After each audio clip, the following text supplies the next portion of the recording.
சீனாவில் ராமாயணத்தை அடிப்படையாக கொண்ட நடன நாடகத்தை கலைஞர்கள் அரங்கேற்றினர். பிரபல சீன அறிஞர் ஜி சியான்ஸ்லின் எழுதிய ராமாயணத்தின் மொழிபெயர்ப்பை அடிப்படையாக கொண்ட நடன நாடகத்தை சீன நடன கலைஞர்கள் குழு அரங்கேற்றியது.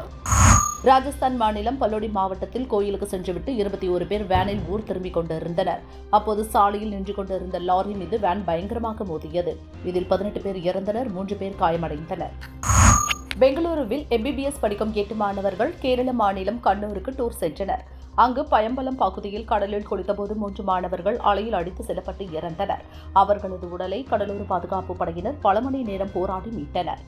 திருப்பூர் மாவட்டம் அவிநாசியிலிருந்து கருவலூர் அன்னூர் வழியாக மேட்டுப்பாளையத்திற்கு 4 வழி சாலை அமைக்கும் பணி 238 கோடி ரூபாய் மதிப்பீட்டில் நடந்து வருகிறது. பணியின் தரத்தை நெடுஞ்சாலை ஆராய்ச்சி நிலைய இயக்குநர் சரவணன் ஆய்வு செய்தார். சாலையின் அகலம், தடிமன் போன்றவற்றை பரிசோதித்தார்.